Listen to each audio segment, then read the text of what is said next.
बिस्मिल्लाहिर्रहमानिर्रहीम। I am professor Abid Umar from GRIP institute Multan. आज बेटा हमने नया यूनिट शुरू करना है जो कि है एवोल्यूशन का। मैं इसको स्टार्ट करने लगा हूं। सबसे पहली चीज जो एवोल्यूशन में हमने बेटा डिस्कस करनी है वो क्या था, वो हमने डिस्कस करना है इनहेरिटेंस ऑफ एक्वायर्ड कैरेक्टरिस्टिक्स। आप जानते हैं कि ये बेटा लेमार का कॉन्सेप्ट था। अब लेमार का बेसिकली कॉन्सेप्ट क्या था, इसका कॉन्सेप्ट था यूज एंड डिसयूज। ये भी मैं आपको जरा डिटेल से जो है बेटा ये बता देता हूं कि यूज और डिसयूज से इसका क्या मुराद था। देखें, इसके अकॉर्डिंग जो एनवायरनमेंट है ना, एनवायरनमेंट है उसके अंदर वेरिएशन आ रही है। ठीक हो गया, वेरिएशन आ रही हैं और इन वेरिएशन से जानदार जो हैं वो क्या कर रहे हैं, वो अडेप्टेशन कर रहे हैं। अडेप्टेशन मीन वो चेंजेस कर रहे हैं। ठीक है, वो चेंजेस कर रहे हैं। अब जो चेंजेस यूज हो रहे हैं इसके अकॉर्डिंग टू द लेमार जो चेंजेस यूज हो रहे हैं मुसलसल वो स्ट्रोंग हो रहे हैं और स्ट्रोंग होने के साथ साथ वो इनहेरिट भी हो रहे हैं। और जबकि वो चेंजेस जो यूज नहीं हो रहे, मतलब जिनका डिस यूज हो रहा है, जो इस्तेमाल नहीं हो रहे, वो जो है बेटा ये वीक हो रहे हैं। और फाइनली वो जो है बेटा वो जो है वो एक्सटिंक्ट भी हो रहे हैं, यानी खत्म हो रहे हैं। उनका रोल जो है वो वहां से हट रहा है। ये बेसिकली लेमार का जो है एक बुनियादी कॉन्सेप्ट था। देखें, अब यही चीज ये बताना चाह रहा था कि यूज और डिसयूज के बारे में यही बात थी और इनहेरिटेंस के हवाले से भी इसका यही कॉन्सेप्ट था कि ये जो करैक्टर ये एक्वायर्ड कर रहा है ये इनहेरिट हो रहे हैं। ठीक हो गया। चलें अब देखें, मसलन इसने कुछ एग्जांपल्स पुट की। जैसे पहली एग्जांपल इसने पुट की थी जिराफ की, कि जिराफ की जो नेक थी वो स्मॉल थी, एनवायरनमेंट में वेरिएशन आई, जो सॉइल ग्रास थी वो खत्म हो गई। फिर जिराफ को जो है बेटा वो जो है फूड के लिए जो है वो लीव्स ऑफ ट्री के ऊपर जो है वो रिलाई करना पड़ा, दरख्तों के पत्ते खाना पड़े, जिसकी वजह से ये जो है बेटा अपनी गर्दन उठा के, क्योंकि दरख्तों के पत्ते खाता था, डे बाय डे इसकी गर्दन में इजाफा होता चला गया और आज हमें लंबी गर्दन वाले जिराफ जो है वो मिलते हैं। ये इसका कॉन्सेप्ट था। इसी तरह इसने एग्जांपल दी ब्लैक स्मिथ की, कि ब्लैक स्मिथ जो है ये क्योंकि लोहा कूटता तो इसके बाइसेप्स जो हैं ये स्ट्रॉन्ग होते हैं, बाइसेप्स स्ट्रॉन्ग हो जाते हैं। ये यूज का जो कॉन्सेप्ट था कि जो चेंजेस यूज होते रहते हैं तो इस तरह ये ग्रो करते रहते हैं। इसी तरीके से जी दूसरी जो एग्जांपल इसने दी डिसयूज की, वो एग्जांपल बेटा इसने दी थी केव फिश की। केव फिश, केव फिश जो होती है बेटा ये केव में रहती है जहां मुसलसल डार्कनेस होती है, अंधेरा होता है। तो डार्कनेस की वजह से इसने अपनी आईज का जो यूज था वो बेटा एंड कर दिया, जिसकी वजह से वक्त गुजरने के साथ साथ ये ब्लाइंड हो गई। क्योंकि इसने अपने आईज का इस्तेमाल खत्म कर दिया था तो ये ब्लाइंड हो गई। तो आज के फिश जो है बेटा ये ब्लाइंड पाई जाती है। बट ये थे लेमार के कॉन्सेप्ट। आज हम जानते हैं न्यू रिसर्च के अकॉर्डिंग जो एक्वायर्ड कैरेक्टर होते हैं, मतलब डेली लाइफ में जो चेंजेस हमारे बॉडी में आते हैं वो इनहेरिट नहीं होते, उनकी इनहेरिटेंस नहीं होती। हाँ, उनमें चेंजेस जरूर आते हैं।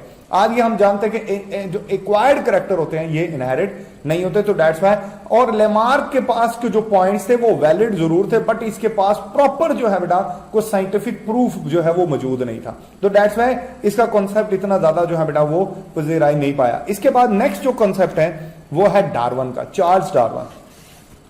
चार्ल्स डार्विन जो है बेटा 1809 में जो है बेटा ये पैदा हुआ। ये इंग्लैंड में पैदा हुआ था और इसने जो है बेटा एक एक्सपीडिशन यानी एक बैरी सफर किया था बीगल के ऊपर। बीगल बैरी जहाज का नाम है, साउथ अमेरिका की तरफ। वहां पर इसने बहुत सारे फ्लोरा और फानास देखे। फ्लोरा और फाना को देखने के बाद, मतलब प्लांट और एनिमल्स को देखा, तो इसने ऑब्जर्व किया कि ये प्लांट और एनिमल साउथ अमेरिका के जो करीबी इलाके हैं उनके साथ तो रिजेंबल करते हैं, बट जो इंग्लैंड है वहां से ये बिल्कुल डिफरेंट है। तो यहां से इसके दिमाग में एक पॉइंट आया, that point is geographical barrier, यानी इलाका बंदी। के इलाके के लिहाज से, आबो हवा के लिहाज से हर इलाके में जो पाए जाने वाले जानदार होते हैं वो एक दूसरे से बिल्कुल डिफरेंट होते हैं। तो ये जियोग्राफिकल पॉइंट, जियोग्राफिकल बैरियर का पॉइंट इसके दिमाग में है।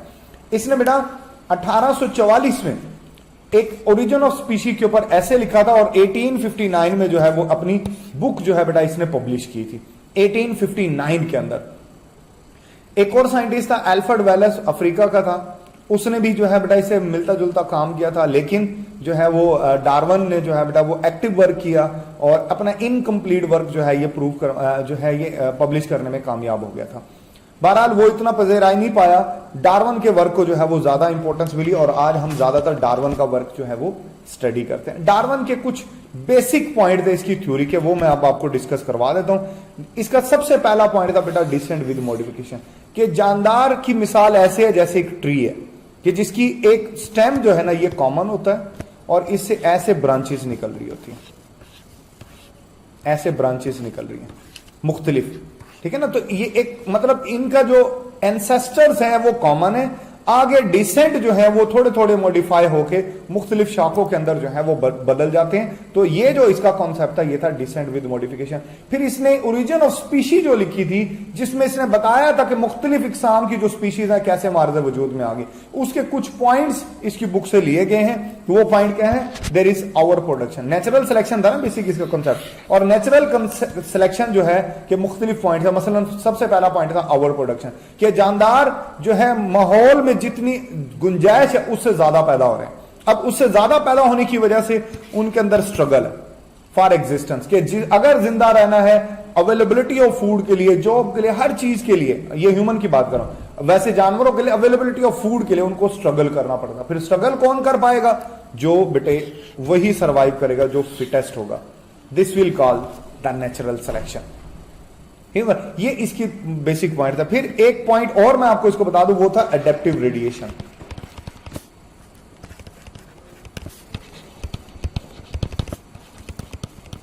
एडेप्टिव रेडिएशन, एडेप्टिव रेडिएशन जो है बेटा इसने ना 13 टाइप्स की फिंचेस कलेक्ट की थी।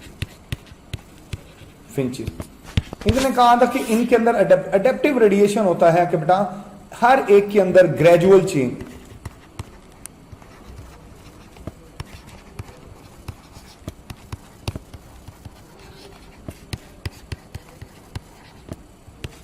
due to which different species arise।